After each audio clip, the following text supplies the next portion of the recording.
Fala galera, tudo bem? Estamos em mais um Prevcast, o primeiro podcast da prevenção contra incêndio do Brasil. Hoje estou aqui com o Edgar Lincoln, ele que é gerente sênior de desenvolvimento da Tyco e vai conversar um pouquinho comigo sobre a questão de combate ativo, projetos, melhorias, a prevenção contra incêndio, como que está esse histórico, há quanto tempo ele está na área, o que ele já acompanhou. Quem já teve na Preview Weekend, o Edgar já deu palestra por lá também, duas edições seguidas, né, Edgar? Exatamente. Esteve lá com o pessoal, conversou bastante, tirou bastante dúvidas e agora ele tá aqui no Prevcast com a gente. Depois de bastante tempo, conseguimos casar essas agendas para marcar esse episódio. Edgar, muito obrigada pela sua participação, pelo seu tempo. Para nós é uma honra ter você aqui no Prevcast. Não, eu que agradeço a participar, né? Os eventos que você realiza são eventos muito interessantes. Eu queria vir já nessa agenda, mas realmente a gente combinar o tempo foi bem complicado aí. Mas é um prazer. Que bom que agora deu certo. O Edgar, antes de nós entrarmos nos temas que a gente discutiu aqui, eu gostaria de entender há quanto tempo você trabalha na área de incêndio e como que você chegou nessa área? Eu trabalho com incêndio há um pouquinho mais de 20 anos. Isso era próximo de 97. Eu estava desenvolvendo um projeto, trabalhava vindo da área de telecomunicações, e aí naquele tempo o mercado estava bem complicado por causa da privatização das teles. E nesse tempo, meu pai tinha trabalhado há muitos anos atrás com sistemas de detecção de incêndio. Ele fabricava centrais de incêndio, isso é uma empresa chamada Sinal Eletrônica, já há muito tempo atrás. E isso ficou meio parado com ele, e quando teve nessa dificuldade de mercado, a gente acabou decidindo na época retomar o negócio de incêndio, né? E dentro de uma indústria química, eu me vi numa necessidade de conhecimento, porque era tudo muito novo, e eu precisava me especializar na época. Naquele tempo, o acesso à informação era muito difícil. Tanto que eu encontrei uma pessoa que trabalhava na Tyco, que me compartilhou um material da ANSO para a parte de proteção de líquidos inflamáveis e combustíveis. Nossa, aquilo ali transformou o mundo, porque era muito difícil ter acesso a esse nível de informação. Hoje a facilidade que a gente tem informação é absurda, né? A gente consegue ter muito acesso ao conhecimento, mas naquela época era bem difícil. E aí eu consegui começar a enxergar um mundo novo, realmente ficar apaixonado por aquilo. A gente sempre pensa, né, como a detecção de incêndio, o combate a incêndio, a proteção contra incêndio, e quando a gente fala em combate ativo, a gente está falando de um mundo bem extremo. A gente está falando em condições que a gente pode ter riscos de incêndio absurdos, catástrofes, se a gente não tiver a resposta correta.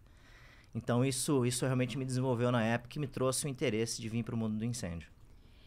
Quando você fala sobre combate ativo, o que exatamente você quer dizer? Renata, a gente sempre, quando a gente olha para um evento de incêndio, né, a gente classifica os níveis de riscos que a gente tem, mais conhecidos como riscos leves, riscos ordinários, riscos extraordinários, mas também existe um mundo de riscos especiais, que demanda de sistemas específicos para esse nível de proteção, que demanda, às vezes, de agentes químicos para serem capazes de conseguir fazer uma extinção de incêndio em determinado risco.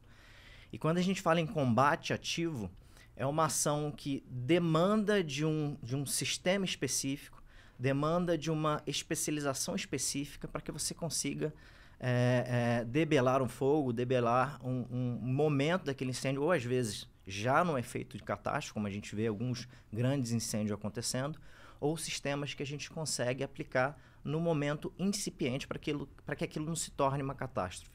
Quando a gente fala em sistemas de proteção contra incêndio, a gente sempre vai estar muito relacionado com questão de tempo de resposta. Então, existem casos que um extintor de incêndio na parede ele é suficiente para a gente ter uma resposta adequada.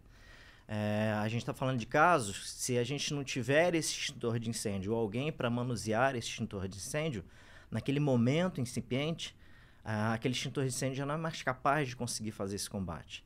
Ou então casos que um sistema de hidrante, por mais que você tente aplicá-lo para fazer um combate a incêndio, você pode estar falando de um risco de tamanha força ou tamanha complexidade que já somente uma mangueira de hidrante não consegue fazer um combate para uma ação manual, dependendo de sistemas automáticos ou sistemas de maior capacidade para fazer extinção de uma aplicação local ou uma inundação de um determinado compartimento para fazer uma proteção. Então, dentro da área de proteção contra incêndio, do combate ativo a incêndio, a gente vai encontrar um número infinito de opções de mercado, um número infinito de soluções para aplicação em um determinado risco. E o que a gente sempre tem que idealizar nesse nível de proteção é a consequência daquilo que a gente aplica. Será que a água, somente a água, é um agente de combate suficiente para fazer a extinção de um incêndio? A gente precisa analisar aquele risco. Ou será que aquela água ele vai trazer outros problemas, além de fazer somente o combate daquele incêndio? A gente pode pensar que a gente pode ter risco de inundação, risco de choque elétrico, condições que podem trazer outros traumas em uma edificação ou então dentro de um determinado risco que a gente tem que compreender. Isso não só pela parte de água, mas também pela parte de químicos. Você falou assim, algumas edificações, talvez a água não vai ser o que vai combater todo o incêndio que tem. Quais são os outros elementos que podem ser utilizados junto ou não com a água para fazer esse combate? Vamos idealizar, por exemplo, uma sala elétrica. Ou então vamos pensar num ambiente de risco de líquidos combustíveis. Será que a água ela vai ter capacidade de extinção em cima daquele risco? Quando a gente pensa em líquidos inflamáveis, por exemplo, ou líquidos combustíveis, a água a água em casos solventes polares, um exemplo, ela é miscível com aquele líquido. Ela não vai conseguir sustentar um combate, por mais que seja um combate pequeno, exceto se você conseguir atingir um nível de mistura dessa solução a ponto de você pegar aquela flamabilidade e torná-la quase muito pequena, e aí você consegue, por resfriamento, extinguir aquele incêndio. Quando a gente vai para líquidos combustíveis, com hidrocarbonetos, por exemplo, isso é quase que impossível conseguir, exceto que você tenha uma aplicação muito rápida, direcionada num pequeno foco de incêndio. Se aquele foco de incêndio for muito grande, com água você não vai atingir esse objetivo. Existem sistemas automáticos com sistemas de pó que têm capacidade de fazer extinção em líquidos combustíveis. Ou adição de aditivos como líquidos geradores de espuma, que dentro da sua formulação e composição com equipamentos que você está aplicando, ele vai ter a capacidade de fazer um filme em cima dessa superfície e sustentar uma condição que você corte o contato da eliminação desses vapores lá inflamáveis com o comburente, fazendo a extinção desse incêndio por completo. Então, existe uma inúmera capacidade de coisas que a gente precisa idealizar. Na condição de uma sala elétrica, por exemplo, a gente pode fazer um combate na sala elétrica com água. Inclusive, existe critério normativo orientado pela Factory Mutual, que é um exemplo, falando para colocar sprinklers dentro de uma sala elétrica, desde que a gente tenha um intertravamento para provocar um shutdown e desligamento dessa sala elétrica. Porque nesse momento que a gente desliga esse equipamento elétrico, ele passa a ser um incêndio classe A, deixando de ser um incêndio de risco classe C. Então, dentro dessa visão de como proteger um determinado equipamento, um determinado risco, a gente precisa sempre entender como as coisas funcionam e o que a gente precisa ter de intertravamento ou associação de um determinado tipo de gás de combate que ele precisa ficar presente dentro daquele espaço, dentro de um tempo suficiente para que não ocorra a reignição desse fogo. Porque se esse agente, vamos falar, um agente químico gasoso que reduz a concentração de oxigênio dentro de um espaço, se ele não ficar tempo suficiente a ponto daquelas superfícies perderem temperatura, na hora que voltar aquela concentração suficiente de oxigênio para voltar um incêndio com uma superfície super quente, a gente vai ter um incêndio novamente ocorrendo um reflash. Então, aquele sistema de extinção foi falho. Então, dentro desse processo, a gente tem que compreender nos agentes químicos ou na solução de agentes somente de água, todos os riscos envolvidos, todas as consequências que haverão e como aquilo vai agir até o momento final para não ter mais aquela condição inicial da presença que ocasionou aquele momento de incêndio. Então, é isso tudo que a gente precisa estar olhando com muito cuidado. E aí fica bem claro, cada vez mais claro, o quanto o papel do projetista nesse ponto é extremamente importante. Porque se ele não fizer toda essa análise, se ele não for no local, se ele não entender tudo que ele está tentando apagar, né, todo o fogo que ele vai tentar controlar e qual é o material realmente, ele não vai prever todos esses sistemas com toda esse cuidado, essa cautela, igual você expôs, correto? Exatamente. Não é só entender do agente químico que está sendo utilizado, mas entender daquele risco. Vou dar um exemplo para você. Essa semana teve uma discussão sobre uma proteção da turbina eólica. Esse assunto de proteção de turbina eólica é um assunto que já é discutido há muito tempo. E por que isso? Se a gente compreender o funcionamento desse equipamento e os eventos de incêndio que podem ocorrer, existem soluções que podem ser muito simples para fazer a proteção de um painel elétrico dentro de uma turbina eólica, e aí você consegue ter uma extinção e controle daquele evento de incêndio, mas você também pode ter um evento de incêndio no eixo dessa turbina hidráulica. Se você tem um evento de incêndio no eixo dessa turbina hidráulica, como eu vou fazer um combate se a gente não consegue parar essa turbina? Então a gente tem um problema. Será que a gente atinge o objetivo completo de extinção sem haver uma reignição desse incêndio? Se a gente olhar teoricamente que em alguns casos de turbina ela perdeu o freio de parada de operação, e aí você teve um alto giro constante levando aquele evento de incêndio, a gente não consegue fazer a extinção desse incêndio. A gente não consegue proteger aquela turbina por completo. Mas a gente consegue dimensionar um sistema que vai permitir um tempo e um momento de evacuação daquele espaço para um potencial operador que esteja lá em cima, a mais ou menos 15 ou 30 metros de altura, para que ele tenha uma rota de fuga dentro desse tempo determinado. Então, precisa-se olhar os conceitos. Conseguimos realmente fazer a extinção desse incêndio? Ou conseguimos criar uma condição para uma rota de fuga de uma operação, para um operador que esteja local naquele determinado espaço? São coisas assim que a gente tem que idealizar, e o projetista realmente ele tem que se apegar a todos os níveis de informação possível. Um exemplo que é muito discutido hoje em dia, proteção de baterias de lítio. Está aparecendo um bocado de solução de proteção de bateria de lítio.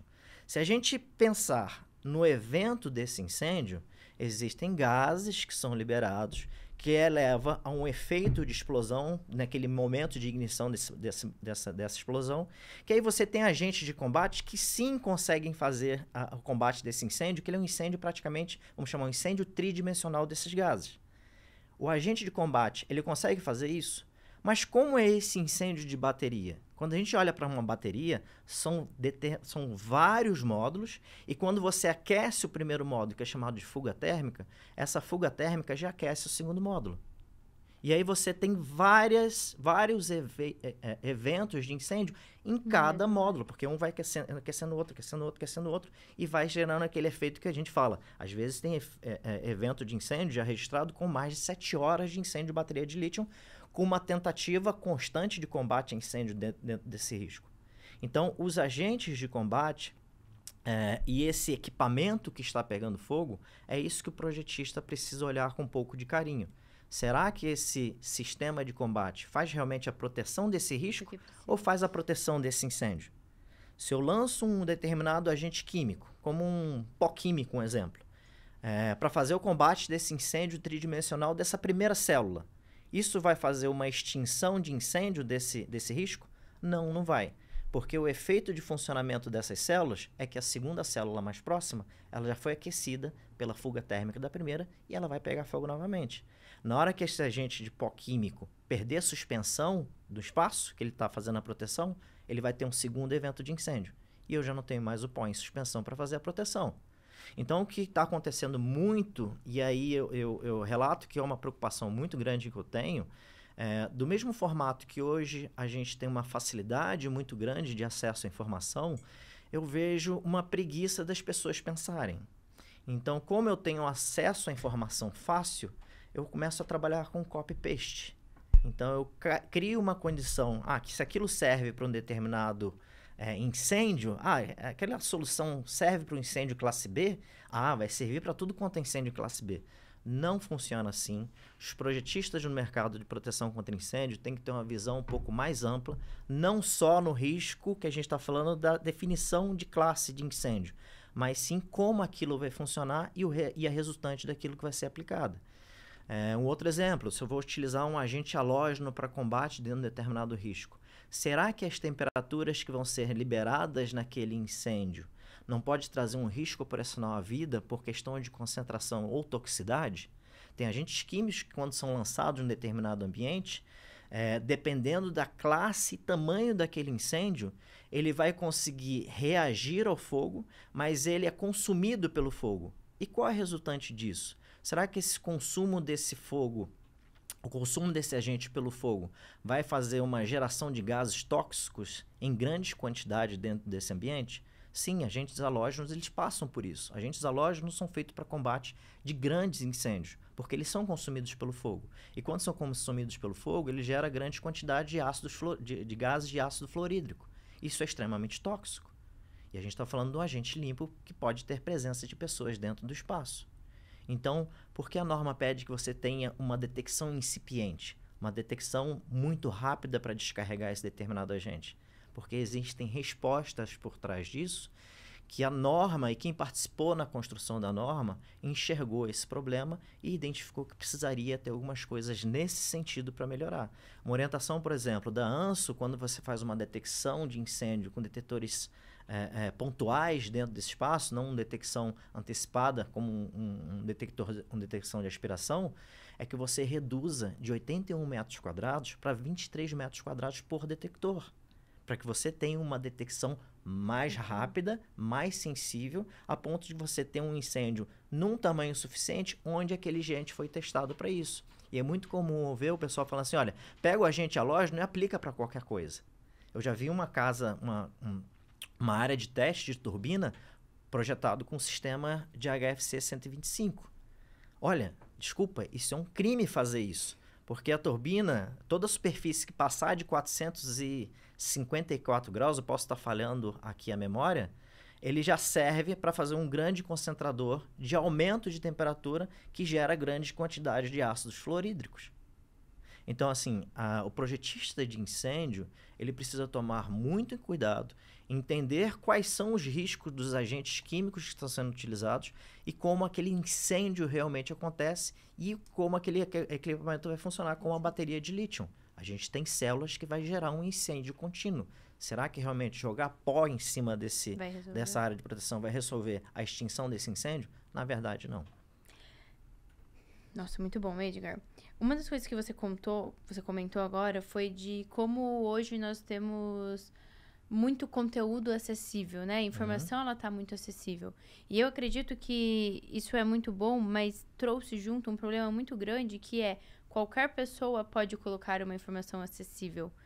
E se o projetista ele não tiver cuidado de onde está vindo essa informação, quem testou, quem falou, quem é esse fabricante, quem que certificou isso, ele acaba tendo diversos equívocos durante o projeto, certo? Corretíssimo. E em outro fato, a gente às vezes vê alguns grupos de WhatsApp, a pessoa coloca uma pergunta isolada e aparece 4, 5 respostas e assim, uma necessidade das pessoas mostrarem o conhecimento sem saber se realmente aquela pergunta está baseada naquela resposta que foi formulada.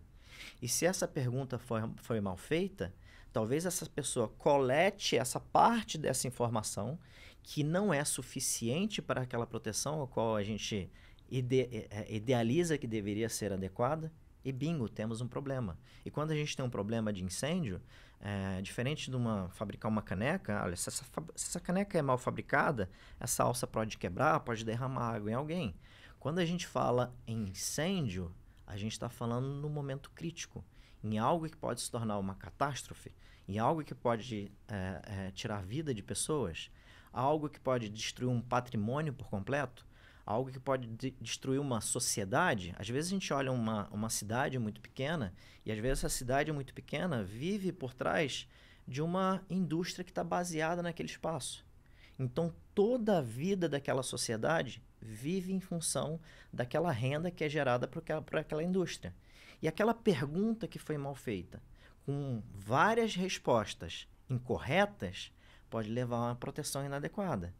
E aí essa indústria, no momento que ela se vê com um evento de incêndio crítico, não protegida de forma adequada, por mais que não tenha uma perda de vida, por mais que o seguro venha e pague ali as perdas que foram geradas por aquele momento de incêndio, pensa que essa indústria pode ficar um tempo fora de operação ou deixar de existir. o que vai acontecer com aquela comunidade que dependia daquela indústria. Então, quando a gente fala na parte de projetos de incêndio, existe uma responsabilidade muito grande e um papel social muito forte por parte do lado do projetista, que isso deve ser levado em conta. Então, e até uma recomendação, olha, você hoje é um projetista de detecção de incêndio.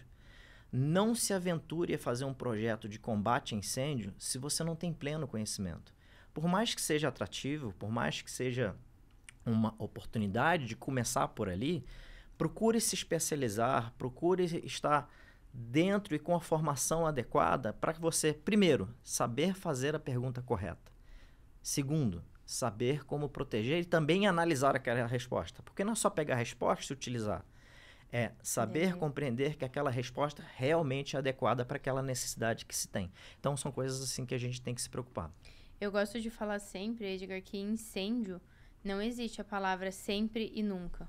Porque todo projeto depende. Todo projeto é uma receita de bolo do zero. Não tem... É outro forno, é outro fermento, é outra mão que está batendo. Tudo impacta completamente diferente. Exato. Vou dar um exemplo para você. A gente tem um equipamento específico para proteção de veículos chamados Heavy Duty. Que são veículos de grande capacidade, veículos industriais. Existia um veículo que estava destinado para o mercado canadense. E aí, por alguma coisa que aconteceu no processo, esse veículo foi trazido para o Brasil. Não sei se foi por atraso, se foi mudança de compra ou qualquer coisa assim. Quando esse veículo chegou aqui no Brasil, em 3 dias de operação, teve uma descarga desconhecida. Não era regular acontecer isso. Esse cliente entrou em contato comigo e falou, olha, estou tendo problema, chegou o veículo protegido, descarregou e ninguém sabe por quê, não teve motivo. Na investigação, se identificou que a descarga foi ocasionada pelo sistema de detecção. Quando o veículo vai para o Canadá, a linha de detecção fica mais próxima do motor, porque é um ambiente frio, com uma condição que o tempo de resposta precisa ser melhorado. No momento que pegaram esse veículo, que estava protegido para o mercado do Canadá e trouxeram para o Brasil, com 3 dias de operação, aquele sensor que deveria ficar afastado e estava muito perto por essa classificação daquele veículo que ia para um mercado que era um mercado frio, esse veículo teve um disparo acidental. Então, perdeu a proteção daquele veículo. Teve um trauma de parada, teve que fazer a recarga do sistema e a adequação. Então, veja, o mesmo veículo, a única diferença é que ele foi para um mercado diferente e o projetista, nesse momento, que entregou esse veículo no projeto, deveria ter revisado isso e corrigido essa linha de detecção. Veja, uma coisa muito simples. Então, cada projeto é um projeto. Cada projeto tem que ser analisado de forma individualizada. E esse processo de copy-paste realmente é um problema gigantesco que a gente tem no mercado.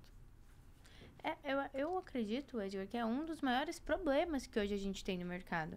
Porque tem uma frase que eu gosto bastante, que é justamente a prevenção contra incêndio, ela é como uma orquestra.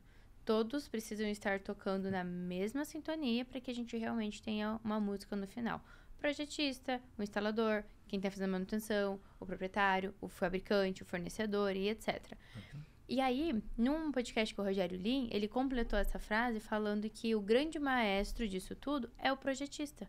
Porque é ele quem vai estar estudando, ou quem deveria estar estudando todos esses pontos para passar todas essas orientações. Então, se hoje, nessa realidade, nós temos que o grande maestro é o projetista, e o projetista está pegando informação que ele encontra na internet, fazendo um copy and paste, e não entendendo de fato o risco e incêndio que eu tenho, não está fazendo sentido a prevenção. Não só isso, mas existe um problema por trás disso de responsabilização também. Porque na hora que você assina esse projeto como responsável e no eventual problema de incêndio, aquilo não funciona de forma adequada, pela má escolha de um produto, pela má definição de um projeto, ou pelo mau comissionamento para garantir que aquilo funcionava da forma correta, quem é responsável? Quem vai ser responsabilizado? O projetista. Então, o projetista ele precisa realmente tomar muito cuidado. Não só naquilo que ele faz como um projeto, mas naquilo que também indica. Existe um peso muito grande no mercado que é quem está comprando também, que é esse cliente final. Não é muito difícil a gente encontrar dentro dos processos o cliente falando, olha, eu quero ter o AVCB. Eu não quero gastar dinheiro. Eu nunca tive problema de incêndio. Nunca vou ter. Nossa, e se a gente olhar a história de tudo, a gente vai ver que sempre acontece. Vai acontecer. Depende de quando. Isso depende. A variável de um incêndio para se tornar uma catástrofe depende de uma série de variáveis. Somando 2, 3 ou mais, vira uma catástrofe. E aí, nesse processo, esse cliente ele começa a forçar a barra só para ter o AVCB. Esquecendo da responsabilidade, às vezes porque ele está pensando no negócio dele, está pensando que, olha, se eu gastar um pouco mais de dinheiro com essa proteção de incêndio, eu vou ter menos lucro, menos resultado, o investidor não vai gostar de olhar esses números porque eu estou gastando muito com incêndio, e acaba que existe uma pressão também do cliente final em cima do projetista nisso. E aí vem o problema. Quem responde depois por isso? O cliente ou o projetista? Então, tudo tem que estar muito bem documentado. AVCB não apaga incêndio. Inclusive, é o que eu falo, o pessoal até brinca com o pessoal mais próximo, fala assim, olha, pegou fogo, pega lá uma caixa de AVCB e joga em cima para ver se vai pagar.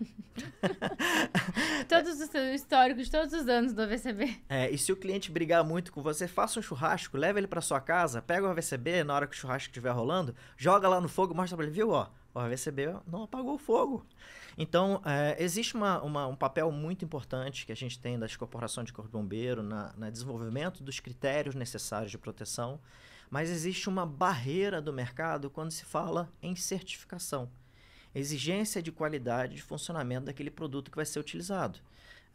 É proibido falar dentro da ABNT, por exemplo, em certificação. Se você pegar uma norma da ABNT, nas revisões que são criadas, nas normas que são criadas aqui, eu acho que é até um processo um pouco ruim, me desculpe a parte falar isso, porque a gente, infelizmente, não tem dados suficientes e não tem uma especialização suficiente de mercado para criar uma norma, então a gente acaba que copia a norma de outros países, a gente faz funciona mais ou menos no processo de copiar o que existe. Só que quando a gente copia o que existe, quando a gente pega uma NFPA, ela fala lá, ela traz todos os critérios, todos os normativos e fala certificado, certificado.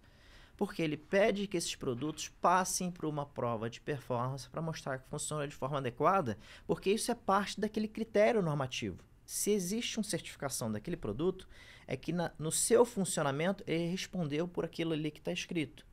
E no momento que eu pego um produto que não tem certificação, sem prova de performance, e é proibido falar isso no Brasil, e eu trago esse produto que ele não pode atender aquele mesmo resultado que está naquele critério de norma, falando, olha, o tempo suficiente para isso é 20 minutos.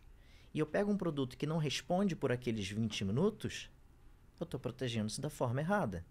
Então, existem coisas que, tanto pelo lado projetista, quanto na evolução e no amadurecimento do mercado, a gente vai chegar um dia a ver isso.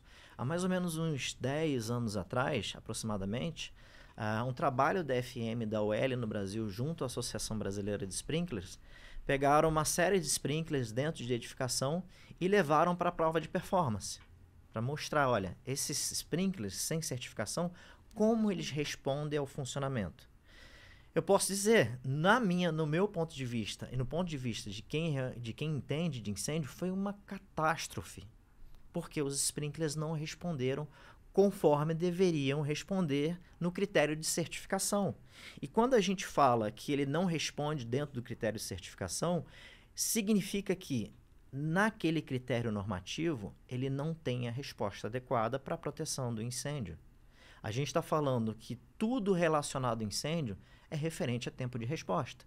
Seja a sinalização de alarme para evacuação, seja uma proteção passiva no tempo de resposta que ela tem, seja a resposta de um sprinkler para abrir, para fazer uma descarga de água, tudo isso vem por trás um tempo de resposta relativo a um volume e quantidade, intensidade de incêndio que tem dentro daquele espaço.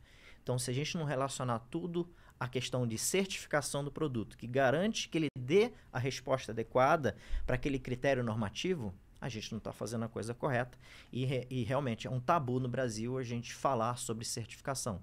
Temos bastante evolução, mas ainda a gente tem bastante dificuldade. Edgar, durante as explicações que você deu anteriormente, você comentou muito sobre a questão de risco e incêndio. você entender se você está fazendo, se você está protegendo de acordo com o risco ou se você está realmente tentando combater um incêndio. Você pode dar exemplos para que as pessoas entendam qual é a diferença desses dois pontos? Quando a gente fala em incêndio, a gente já tem algo que precisa ter uma ação direta de combate. Quando a gente fala em análise do risco, a gente prevê os métodos para combater o fogo para não virar um incêndio. Eu tenho um colega, inclusive, ele fica no Chile, Conrado Marim, ele bate muito nessa tecla. A gente vê todo mundo falando incêndio, combate incêndio, combate incêndio, combate incêndio. Quando a gente fala em combate incêndio, já são sistemas especiais, grandes volumes de água, muita gente para fazer isso. O que a gente precisa trabalhar, falando em risco, é combater o fogo, quando ele está nos momentos iniciais, para que não se torne um incêndio. Para que não chegue num momento onde você realmente perca o controle. Eu preciso de uma brigada de incêndio para atuar de forma manual para combater esse incêndio. E aí a gente realmente está numa condição já extrema, onde todo o risco e tudo que está relacionado em volta pode trazer grandes consequências, como uma perda completa de uma determinada sala, ou de um prédio, ou de uma indústria, assim como perda, às vezes, da brigada de incêndio, que às vezes chega numa área para fazer uma proteção e, por falha de informação, ele se expõe ao risco. Um exemplo, já teve caso de combate a incêndio dentro de uma área industrial, existia um vaso de pressão dentro desse espaço, a brigada de incêndio, quando chegou nesse local, não sabia desse vaso de pressão, o vaso de proteção não estava protegido de forma adequada para resfriamento em eventual incêndio, e aí teve uma explosão desse vaso de pressão. 3 brigadistas foram seriamente feridos por causa dessa explosão. Falta de conhecimento, falta de identificação do risco e proteção inadequada. Então, 3 casos, a soma das 3 coisas, a gente criou uma condição bem séria. E quais são as medidas, as soluções da proteção ativa? Porque a gente pode, desse combate ativo. Porque quando a gente fala de proteção ativa passiva, combate ativo, na cabeça da galera vem extintor, hidrante, sprinkler, mas só aqui você já trouxe vários outros elementos diferentes. Por exemplo, mas será que a água, até que a gente falou só de água, será que a água vai resolver todos os problemas? Não preciso pensar em espuma, não preciso pensar em CO2? Quais são as medidas que hoje a gente tem no mercado quando a gente está falando dessa proteção ativa? Falar para você? Conhecimento. Conhecimento do produto, conhecimento do risco, conhecimento de como as coisas vão funcionar. Às vezes tem equipamento que você testa, um exemplo, existem aditivos de combate a incêndio que ele funciona muito bem num risco de incêndio pequeno. E às vezes quando você leva para uma prova de performance em um grande incêndio, ele não consegue performar da mesma forma. Durante muito tempo, vou trazer um exemplo, durante muito tempo a gente teve o combate a incêndio em tanques definindo uma taxa de aplicação comum para todos os tanques, desde um tanque pequeno até um tanque grande. Isso realmente era a resposta adequada? Com o combate a esses eventos de incêndio, se identificou que aquela taxa de aplicação que é testada no laboratório não era suficiente para fazer em combate em tanques de larga escala. E aí existem empresas que identificaram esse fator e falaram, olha, para um tanque até 20 metros, 6,5 litros por minuto funciona muito bem. Mas para um tanque de 100 metros de diâmetro, olha, você precisa tratar isso com a taxa de aplicação de 10,4 litros por minuto. Mas para todas as espumas, não. Para a espuma que foi testada naquela condição. Talvez se você utilizasse uma espuma de um outro fabricante naquele momento, ele teria uma performance diferente. E isso acontece para esses agentes químicos. Eles tendem a apresentar performance diferente quando aplicados num determinado risco. Um outro exemplo, o Novec 1230, que é um agente halógeno para proteção de ambientes, um sistema de agente limpo para proteção de ambientes como uma sala elétrica, uma sala de data center, ou equipamentos mais específicos. Quando a gente falava num risco elétrico, abaixo de 480 volts, a gente via que na concentração do agente Novec 1230, a gente tinha uma concentração de 4,5%. Teve momentos durante a norma que isso desceu para 4,2%, foi revisado para 4,5%, voltou para 4,2%, voltou para 4,5% novamente, porque essas revisões acontecem porque se identifica que em determinado momento, determinado risco, aquele 4,2% teve um problema e a gente precisa reajustar isso. E aí a 3M decidiu parar de fabricar o Novec 1230. Já existia no mercado agentes similares como o FK512, conhecido como os fluoroquetones, em substituição. Quando a gente traz esse agente, e não é só o agente que funciona no momento do combate, esse agente funciona com um sistema dentro de um hardware. É um conjunto em funcionamento. Quando a gente trouxe esse agente de algum fabricante, e a gente testou com 2 fabricantes, identificamos que 4,5% não era mais suficiente, exigindo que a gente aumentasse para 4,74%. Então, quando a gente fala em químicos, a gente tem que entender que existem características diferentes entre os agentes de combate. Existem características diferentes entre fabricantes. Uns podem apresentar melhor performance, outros podem apresentar performance melhor ou pior. Então, a gente tem que tomar esse cuidado. E existe a prova de performance por trás disso. E existem as certificações que trazem essa resposta para a gente. Existem alguns critérios, por exemplo, a gente vê alguns casos que o pessoal traz uma padronização para todos.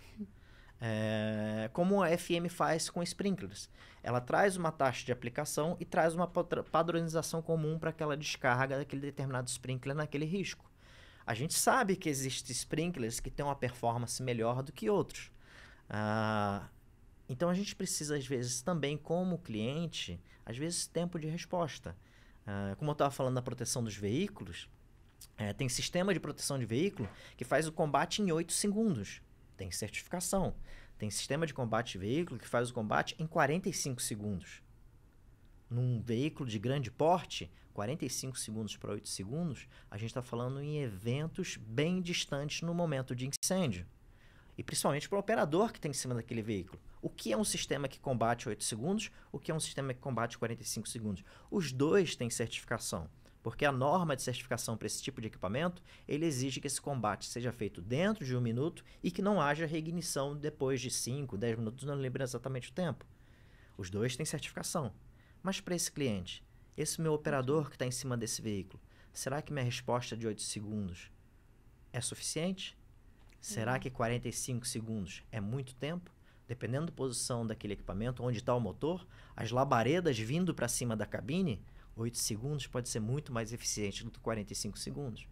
Então, tem coisas e análises que precisam ser feitas caso a caso e o pessoal precisa tomar cuidado com isso. A gente volta para a parte do projetista entender cada detalhe do projeto dele, né? Exatamente. E conversar isso com o cliente. Tem muito cliente que não entende a compreensão dessa proteção. É muito comum a gente encontrar projetistas com dificuldade de definir aquele risco, com dificuldade de definir uma classificação de mercadoria. E ele precisa pedir ajuda para isso. Se ele tem uma limitação de informação, a norma fala, olha, se tem 5% de plástico, 15% de plástico dentro daquele conjunto de mercadoria, vai classificar se é plástico grupo A ou se é classe 4, dependendo dessa quantidade de plástico. E o cliente ele precisa trabalhar, e aí ele tem que trabalhar a 4 mãos, porque ele tem que pegar aquela informação precisa daquele cliente para definir a proteção correta daquele projeto. Realmente depende muito disso. O mercado de incêndio, se a gente olha para o mercado internacional, é um mercado que compartilha muita informação entre os especialistas. É um mercado, quando eu tenho um projeto de risco especial, eu tenho um projeto mais simples de risco leve, se a gente troca informação, se a gente conversa sobre aquele projeto, se a gente participa de uma associação, um fórum, a gente tem que trabalhar essa informação. A gente precisa compartilhar essa informação, porque quanto melhor a gente sobe o nível, melhor protegido a gente está, melhor o nosso mercado e melhor para todos, né? Com certeza. Na verdade, se cada um vestir sua camiseta da responsabilidade, né, e assumir, de fato, as suas responsabilidades de cada etapa do projeto, a gente já está um caminho super avançado. Ô, Edgar, no começo do podcast, você comentou sobre a questão da água, né? Será que a água é o ideal para esse lugar ou não é? A gente sabe que a água ela não pode ser utilizada, não é recomendada quando eu tenho materiais elétricos energizados ou quando estou falando de líquidos inflamáveis, nesse sentido. Quais outros lugares? Você consegue trazer mais 3 exemplos ou 3 ocupações onde as pessoas precisam ter cuidado ao utilizar água? Sim, em qualquer lugar. Tô brincando assim mas não é uma brincadeira. Quando a gente pensa num combate ativo com hidrantes, por exemplo, entra lá a brigada de incêndio segurando uma mangueira descarregando 500 litros de água. Para onde essa água vai? Ela vai estar contaminada? Se ela está contaminada, ela tem que ser tratada. Então, é uma Ponto. coisa que a gente tem que pensar. Ou então, a gente está dentro de um edifício, a gente está dentro de um prédio. A gente pensa num hospital com 12 andares. Abre um bico de sprinkler. Na hora que abre esse bico de sprinkler, devido às pressões de projeto, porque quando a gente faz a definição de pressão de projeto, a gente fala a pressão da área de cálculo. 5 bicos de sprinklers abertos. Então, a gente dimensiona a área de cálculo para que a pressão seja mantida nessa condição. Só que quando abre o primeiro sprinkler, pensa que a pressão dimensionada é para aquela área de cálculo, não para o primeiro sprinkler. Nesse momento, um bico de sprinkler, que o pessoal fala assim, descarrega 80 litros de água por minuto, esse bico de sprinkler ele pode descarregar 350 litros de água por minuto. Dentro de um hospital, isso pode impactar a operação desse hospital, 300 litros de água por minuto. Isso, em alguns minutos, a gente tem uma inundação dentro daquele andar. E qual o andar de baixo? Centro cirúrgico? Quantas salas eu vou perder? Aquela laje é impermeabilizada? Aquela água vai penetrar pelas lajes? Então, são coisas assim que o sprinkler, sem sombra de dúvida, na minha opinião, na proteção de uma edificação, é o sistema mais adequado de resposta na falha de uma operação manual. E falha de operação pode acontecer por pânico, falta de acesso, falta de identificação daquele evento de incêndio, falta de pessoas dentro de um determinado horário. Então, o sprinkler, para mim, é algo que nenhuma edificação deveria deixar de ter. Mas, será que isso traz impacto? Será que uma solução de water mist dentro de um hospital que vai descarregar 24 litros de água por minuto vai ser muito diferente desses 300 litros por minuto, me trazendo um outro tipo de evento, de problema? Porque pensa, um hospital, hoje não é difícil a gente ouvir Sim. que tentar arrumar uma vaga no hospital é crítico. E se a gente tem um disparo de um sprinkler por um aumento de temperatura desse espaço ou por um acidente de alguém que, na manutenção, bateu uma escada nesse sprinkler, ele rompeu? Então, assim, a gente precisa pensar como projetistas e conversar com o cliente sobre esses eventos. Olha, a gente está dimensionando o sistema de sprinkler. Se tiver uma ruptura desse sprinkler no momento inicial, ele vai descarregar 300 litros de água por minuto. Isso vai gerar uma inundação nesse pavimento. Isso gera impacto para você? Existe sistema de water mist que descarrega muito menos. Então, isso sai do contexto de uma questão de preço e vira um contexto de valor pelo aquilo que a gente está entregando. Então, o projetista precisa enxergar as opções do que existem no mercado, saber discutir sobre essas opções para conversar isso com o cliente. Às vezes, na cabeça do cliente, nem passa pela cabeça dele que existe um determinado sistema que pode trazer a ele menos risco. O investimento inicial vai ser maior, mas o problema operacional que ele pode ter depois pode ser gigantesco. Nossa, muito bom, Edgar. Muito bom. Fiz muita anotação, fui riscando aqui as perguntas que eu consegui fazer para você. Aqui no Prevcast a gente tem uma tradição para finalizar, que são 2 perguntas. A primeira é, em uma palavra, o que é a prevenção contra incêndio para você? Difícil. Em uma palavra? Proteção contra incêndio? Engenharia. Nossa, essa é nova.